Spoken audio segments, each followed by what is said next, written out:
Hi guys, welcome to Medico Nerds. आज का हमारा टॉपिक है पेरिकार्डियल डिसीजेस। पेरिकार्डियल डिसीजेस क्या होता है? पेरिकार्डियल मतलब पेरिकार्डियम, जो आउटर लेयर होता है ना, हार्ट की जो लेयर कवर करता है उसको हम बोलते हैं पेरिकार्डियम, और उसका जो भी डिसीजेस हो जाए उसको बोलते हैं पेरिकार्डियल डिसीजेस। आज हम पहले देखते हैं पेरिकार्डाइटिस। आइटिस क्या होता है? इन्फ्लामेशन। किसका इन्फ्लामेशन? पेरिकार्डियम। पेरिकार्डियम का इन्फ्लामेशन को हम बोलते हैं पेरिकार्डाइटिस। जो भी इन्फ्लामेशन हो जाता है उसका हम कॉजेज़ देखते हैं। कॉजेज़ क्या हो सकता है? कोई भी इन्फेक्शन हो, जैसे कि वायरल इन्फेक्शन हो सकता है, कॉक्साकी वायरस मोस्ट कॉमन होता है, और टीबी या ट्यूबरकुलोसिस जो भी हो वो हो सकता है। और दूसरा कॉज है पोस्ट एमआई। पोस्ट एमआई में भी हमको दो टाइप की पेरिकार्डाइटिस देखने को मिलता है। एक तो फिब्रिनस पेरिकार्डाइटिस जो 1 to 3 डेज़ में पोस्ट एमआई देखने को मिलता है, और एक हफ्ते में देखने के बाद मिलता है, तो उसको बोलते हैं हम ड्रेसलर सिंड्रोम। और तीसरी कॉज है यूरेमिया। यूरेमिया हमको मेनली विच कंडीशंस में देखने को मिलता है? सीकेडी, क्रोनिक किडनी डिसीज़, और एकेआई, एक्यूट किडनी इंजरी। इन दोनों में हमको देखने को मिलता है यूरेमिया, उसकी वजह से भी इन्फ्लेमेशन हो सकता है। और होता है रेडिएशन थेरेपी। जो भी रेडिएशन थेरेपी होता है ना, उसकी वजह से भी हमको इन्फ्लेमेशन देखने को मिलता है पेरिकार्डियम में। और लास्ट होता है पोस्ट ऑपरेटिव। जो भी ऑपरेटिव प्रोसीजर्स हो जाए उसकी वजह से भी हमको इन्फ्लेमेशन हो सकता है। ये इन्फ्लेमेशन की 5 कॉजेज़ हैं। और उसके बाद हम आता है एक्यूट पेरिकार्डाइटिस।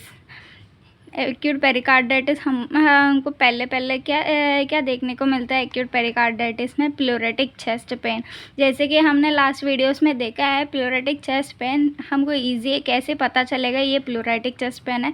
पहला है ब्रीथिंग के साथ साथ चेस्ट पेन बढ़ता है तो प्लूरेटिक चेस्ट पेन बोलते हैं। ब्रीथिंग के साथ साथ क्यों बढ़ता है? नॉर्मली तो हम जैसे सांस लेते हैं ना, तो लंग्स का वॉल्यूम इंक्रीज़ हो जाता है, तो लंग्स से हार्ट में प्रेशर आता है। जो भी प्रेशर आता है ना, ये पेरिकार्डाइटिस, जो हार्ट का इन्फ्लेमेशन हो गई है प्रेशर की वजह से, और ज़्यादा हो जाता है। इसलिए हम जब भी ब्रीथिंग लेते हैं और चेस्ट पेन बढ़ जाता है, क्योंकि हार्ट का पेरिकार्डाइटिस हो चुका है। इसके वजह से ब्रीथिंग के साथ साथ वो इंक्रीज़ होता है। और दूसरा है पोजीशन में क्या होता है? नॉर्मली हम स्लीपिंग या कोई भी पोजीशन में हो तो इसका प्रेशर हमें हार्ट में पड़ेगा। और वैसे कि हम आगे फॉरवर्ड हो गया है तो इतना प्रेशर नहीं बढ़ेगा, क्योंकि सोते वक्त ना डायफ्राम की प्रेशर जो हार्ट में ऊपर आएगा तो हार्ट में प्रेशर बढ़ेगा, तो हार्ट का पेन होता है। और वैसे कि फॉरवर्ड बेंड हो जाएंगे तो वो डायफ्राम फॉरवर्ड आ जाएगा और हार्ट में कोई भी प्रेशर नहीं होगा। इसके वजह से ना हम फॉरवर्ड बेंडिंग में हमको चेस्ट पेन कम होता है पोजीशन के हिसाब से। और फ्रिक्शन रब देखने को मिलता है। ये जो कार्डियम है ना उसका, और ये जो फ्लूइड की वजह से ना फ्रिक्शन रब देखने को मिलता है। ये 3 चीज़ हमको प्लूरेटिक चेस्ट पेन में देखने को मिलता है। इसके हिसाब से हम प्लूरेटिक चेस्ट पेन को डायग्नोस कर सकता है। और देखता है inflammation leads to the increase in the serous fluid. जो भी इन्फ्लेमेशन हो गया है ना, ये जो हमने हार्ट सोचा और ये पेरिकार्डियम सोचा, तो इधर ये पेरिकार्डियम की इन्फ्लेमेशन हो गई। इन्फ्लेमेशन की वजह से ना इधर जो भी पेरिकार्डियल फ्लूइड जो होता है ना, वो ज़्यादा सीरस फ्लूइड ज़्यादा बढ़ जाते हैं इन्फ्लेमेशन के वजह से। ये फ्लूइड बढ़ने की वजह से क्या होता है? Pericardial effusion. पेरिकार्डियल इफ्यूजन क्या होता है? ये जो पेरिकार्डियम है ना, इसमें पूरा ये पानी सीरस फ्लूइड भर जाता है, उसको बोलते हैं हम पेरिकार्डियल इफ्यूजन। और ये भी जो पेरिकार्डियल इफ्यूजन है ना, वो कंटिन्यूस ग्रो हो जाएगी। मतलब जैसे कि वो बढ़ता जाएगा, फ्लूइड फिल होता जाएगा तो क्या हो जाएगा? पेरिकार्डियम एक लिमिट तक वो हाँ स्ट्रेच कर सकता है, तो पेरिकार्डियम इतना लिमिट तक करेगा। उसके बाद क्या हो जाएगी? ये जो अंदर हार्ट को प्रोटेक्ट कर रहे हैं ना, उसको ऊपर प्रेशर आ जाएगी, तो हार्ट को स्क्वीज़ कर देगी। ये हार्ट को जैसे स्क्वीज़ कर देगी, उसको क्या हो जाएगा? वेंट्रिकल्स छोटा हो जाएगा। तो वेंट्रिकल्स छोटा होने की वजह से बाहर से जो ब्लड आ रहे हैं, फीलिंग कम हो जाएगा।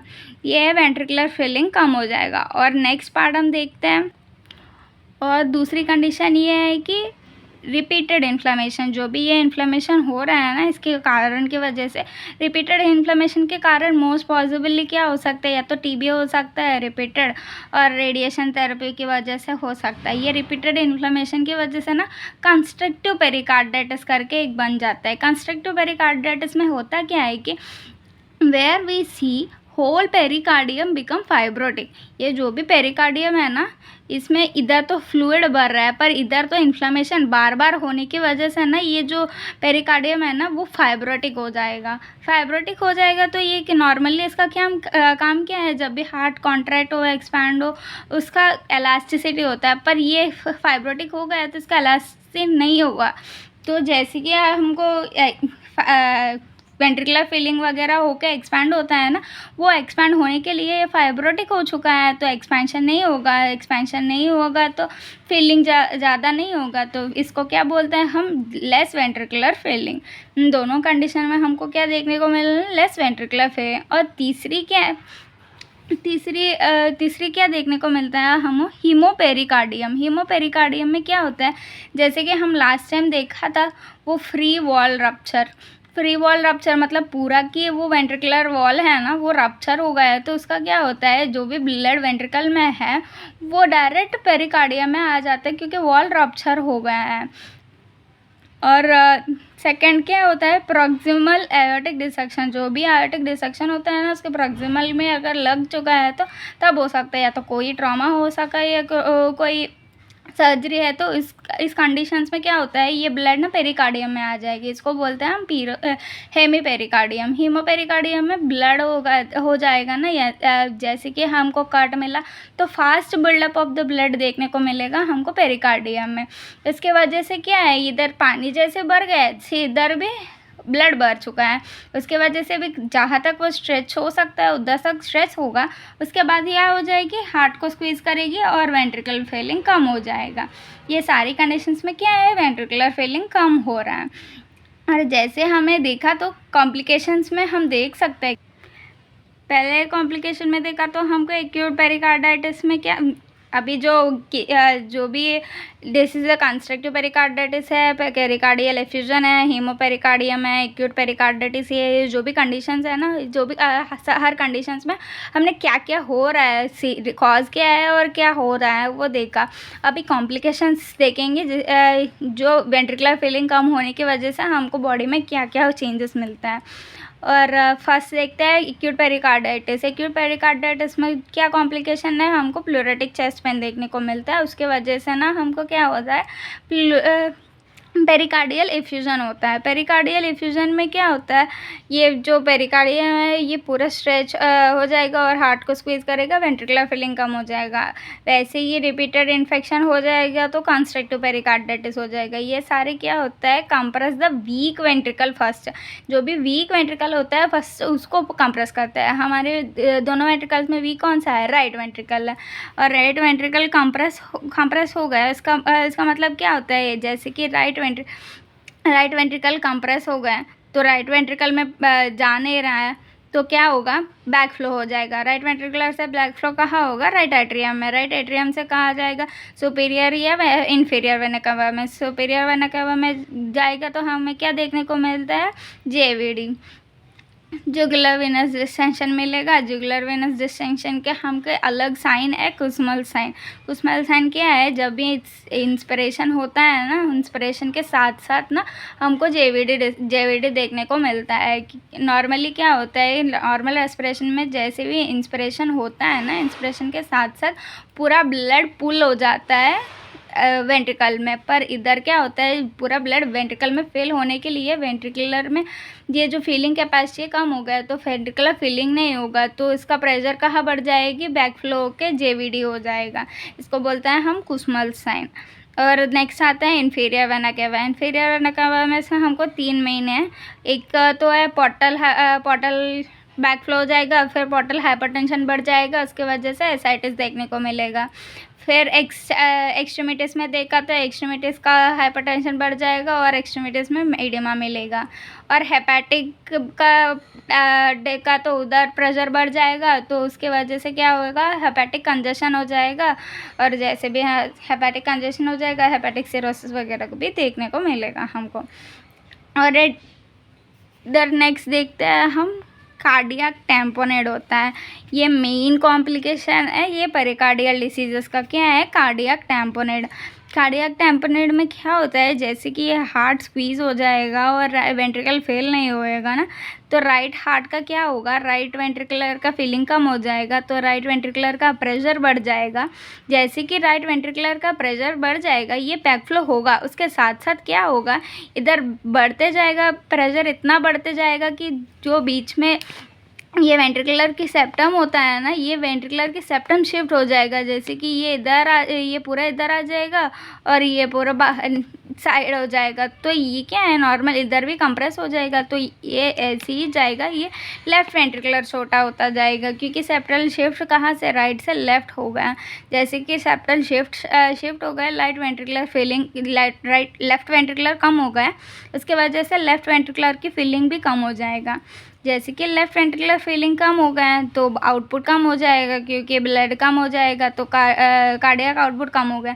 जैसे कि कार्डियक का आउटपुट कम हो गया, हमका बीपी कम देखने को मिलता है। जैसे बीपी कम हो जाएगा, इसको कॉम्पनसेट करने के लिए सिस्टमिक वैस्कुलर रेसिस्टेंस बढ़ जाएगा। इसके साथ साथ क्या होगा, हार्ट रेट भी बढ़ जाएगा।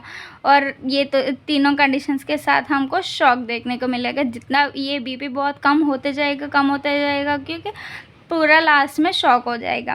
और उसके साथ साथ हमको ये छोटा होता जाएगा, पर बैकफ्लो भी होगा ना, तो उसका हमको जेवीडी भी देखने को मिलता है। उसके साथ साथ ना ये ये जो भी ब्लड हो या इफ्यूजन हो, फ्लूइड हो, जो भी हो, क्या होता है, ये जो भी हार्ट का मूवमेंट के हिसाब से ना ये पूरा इस कैविटी में मूव होता जाएगा ना, उसके वजह से हमको ना ये टैकीकार्डिया के साथ साथ हार्ट रेट बढ़ रहा है ना, टैकीकार्डिया के साथ साथ मफल्ड हार्ट साउंड्स भी देखने को मिलता है, क्योंकि ये ब्लड और पेरिकार्डियल फ्लूइड की वजह से जो एक्स्ट्रा हो चुका है।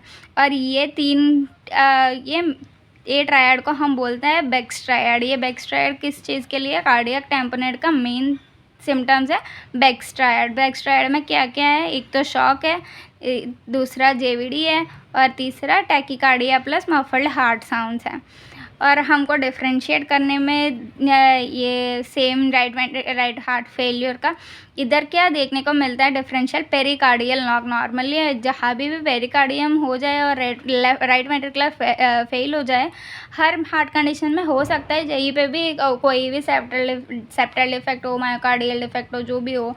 और राइट मायोकार्डियल डिफेक्ट और ये पेरिकार्डियल डिसीजेस में हमको डिफ्रेंशिएशन क्या मिलेगा, इधर ना पेरिकार्डियल नॉक मिलेगा, क्योंकि जैसे ही पेरिकार्डियम का फाइब्रोसिस हो चुका है हो जाएगा ना, इसलिए उसका क्या होता है, जब भी कंप्रेस या एक्सटेंड हो जाए उसको, जैसे कि हार्ट सब्सटेंस है फाइब्रोसिस, तो उसको जैसे कि हमको धक्का मिले, उसको क्या आता है, एक पेरिकार्डियल नॉक साउंड आता है। और वो हम क्लियरली एकोकार्डियोग्राम में देख सकते हैं, अगर पूरा क्लियर देखना हो तो। और नेक्स्ट देखते हैं हम another symptom of classic cardiac tamponade. ये कार्डियक टैम्पोनेड की ये 3 बेक्स ट्रायड के साथ साथ ना हमको क्या देखने को मिलता है, पल्सस पैराडॉक्सिस। पल्सस पैराडॉक्सिस क्या होता है कि हम जो भी ग्राफ देखें ना बीपी और टाइम का, क्या होता है कि जो भी एक्सप्रेशन और इंस्पिरेशन के टाइम में ना थोड़ा डिफरेंस आता है एल्टीट्यूड का, इंस्पिरेशन का थोड़ा कम मिलता है एल्टीट्यूड, पर जो भी डिफरेंस होता है ना वो 10 mmHg के नीचे ही होता है, जो बीपी की एल्टीट्यूड डिफरेंस है ड्यूरिंग इंस्पिरेशन। और इधर ना इंस्पिरेशन के साथ साथ मैंने जो बोला था, इंस्पिरेशन में वो पूरा फील होता है वेंट्रिकल्स पर, इधर वेंट्रिकुलर फील होने के लिए वेंट्रिकुलर फीलिंग कम हो चुका है, इसके वजह से फील नहीं हो पाता है। इसके वजह से ना हमको बहुत ही डिफरेंस मिलेगा एक्सप्रेशन और इंस्पिरेशन की बीपी का, कितना, मोर देन 10 mmHg।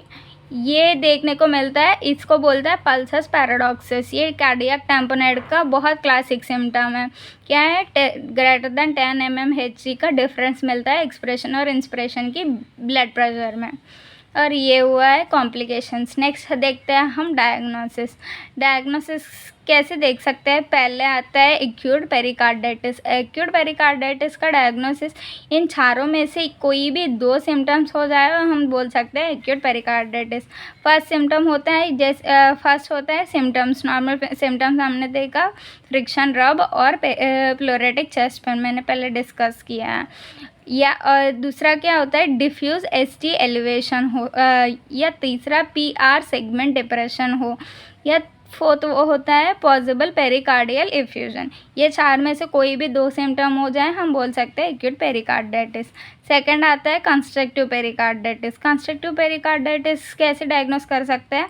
एक तो राइट हार्ट फेलियर, कुस्मल साइन और पेरिकार्डियल नॉक, ये 3 मेन है, ट्रायड है।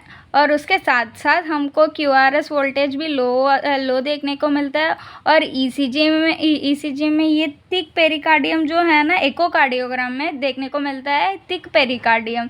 जो भी फाइब्रोसिस हो गया है ना, इसको थिक पेरिकार्डियम जैसे मिलता है। अगर मायोकार्डियम में डिफेक्ट है तो ये थिक पेरिकार्डियम नहीं मिलेगा। तो ये डिफ्रेंशिएट हो सकता है। इकोकार्डियोग्राम में देखा तो एक थिक पेरिकार्डियम मिलेगा हमको। और सेप्टल बाउंस भी, जो भी सेप्टल हो गया है ना, वो सेप्टल बाउंस भी देखने को मिलता है। उसके साथ साथ लेफ्ट वेंट्रिकुलर की फीलिंग बहुत ही कम हो जाता है। और CT और MRI और कैथेटराइजेशन भी कर सकता है हम डिफ्रेंशिएट करने के लिए। और तीसरा आता है पेरिकार्डियल इफ्यूजन। पेरिकार्डियल इफ्यूजन में हमने क्या क्या देखने को, एक तो मफल्ड हार्ट साउंड, वो इफ्यूजन की वजह से, और लो QRS वोल्टेज, और इकोकार्डियोग्राम में क्या देखने को मिलता है? पेरिकार्डियल इफ्यूजन देखने को मिलता है। और कार्डियक टैम्पोनेड में जैसे कि हमने बोला बैकस्ट्राइड, पल्सस पैराडॉक्सिस, और ECG में लो QRS वोल्टेज, उसके साथ साथ इलेक्ट्रिकल अल्टरनेटिव्स देखने को मिलता है।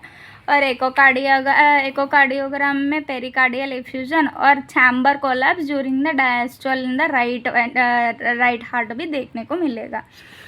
नेक्स्ट देखते हैं ट्रीटमेंट में क्या क्या कर सकते हैं। पहले एक्यूट पेरिकार्डाइटिस में पहले हम ये इन्फ्लेमेशन जो है उसको कम करने के लिए non steroidal anti inflammatory drugs दे सकते हैं। उसके साथ साथ जो भी इन्फेक्शन होगा, अगर वो वायरल होगा तो कॉल्सिन दे सकते हैं। अगर वो पोस्ट MI की कॉज है तो पहले एस्पिरिन और कॉल्सिन दे सकते हैं। और वो यूरेमिया की कॉज की वजह से है तो डायलिसिस कर सकते हैं। और नेक्स्ट आता है कंस्ट्रक्टिव पेरिकार्डाइटिस में हमको मैक्सिमम ये यूज़फुल पेरिकार्डियोटॉमी, जो भी साइट में ये इन्फेक्शन होके वो फाइब्रोटिक बनने लायक इन्फेक्शन हो गया है ना, वो रिमूव कर दिया तो हमको फाइब्रोटिक तक नहीं जाना पड़ता है, इसलिए पेरिकार्डियोटॉमी करना पड़ेगा। और तीसरा है पेरिकार्डियल इफ्यूजन। इसमें क्या है कि ऑब्जर्वेशन करना पड़ेगा, जो भी हार्ट रेट वगैरह वाइटल सब देखना पड़ेगा कैसे चल रहा है और कॉम्प्लिकेशंस ना हो, इसलिए। और पेरिकार्डियल विंडो, और एक पेरिकार्डियल विंडो कर सकता है। और फोर्थ वन होता है कार्डियक टैम्पोनेड में क्या कर सकते हैं? पहले हीमोडायनामिक्स को स्टेबलाइज करना पड़ेगा। इसके लिए हम इंट्रावेनस फ्लूइड्स और प्रेशर्स देते हैं तो ताकि स्टेबलाइज हो जाए कोई भी डायनामिक्स हो। और दूसरा आता है पेरिकार्डियोसेंटेसिस। इसमें क्या होता है कि ये नॉन हीमो है तो मैक्सिमम ये पेरिकार्डियोसेंटेसिस करता है। ये जो भी पेरिकार्डियम है ना, उससे सेंटेसिस मतलब निकाल देता है एक एस्पिरेशन के तरह।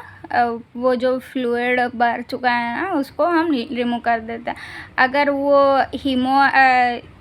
अगर नॉन हीमो है तो डायरेक्ट इफ्यूज़न, जो भी एक्स्ट्रा फ्लूइड भर चुका है ना, उसको निकाल देते हैं हम। और इफ़ वो हीमो पेरिकार्डाइटिस है तो उधर भी हम ये पेरिकार्डियोसेंटेसिस करते हैं। उसके साथ साथ हमें हमको रिपेयर भी करना पड़ेगा ताकि वो फिर से ब्लड ना भर जाए। ये रिपेयर और पेरिकार्डियोसेंटेसिस करना पड़ेगा। अगर नॉन हीमो है तो बस पेरिकार्डियोसेंटेसिस कर सकते हैं हम। और ये है आज के लिए हमारा टॉपिक, ट्रीटमेंट, डायग्नोसिस और कॉम्प्लिकेशंस और पैथोफिजियोलॉजी और टाइप्स और नॉर्मल डेफिनेशन। जितना नॉर्मल बेसिक हम देख सकते हैं वो है पेरिकार्डियल डिसीज़ेस का ये ब्रीफ नहीं है, थोड़ा सा एलॉबरेट किया है मैं, जितना मैं कर सकती हूँ। पर एक बार टेक्स्ट बुक पढ़ना पड़ेगा, तभी आपको अच्छे से समझ आएगा और प्रेजेंटेशन भी कर पाओगे। और आपको जो भी डाउट्स है वो कमेंट सेक्शन में बता सकते हो, और जो भी नेक्स्ट वीडियो में चाहिए वो भी कमेंट सेक्शन में बता सकते हो, और जो भी मुझे चेंजेस करना चाहिए वो भी आप कमेंट सेक्शन में बता सकते हो। Thanks for watching, please share, subscribe.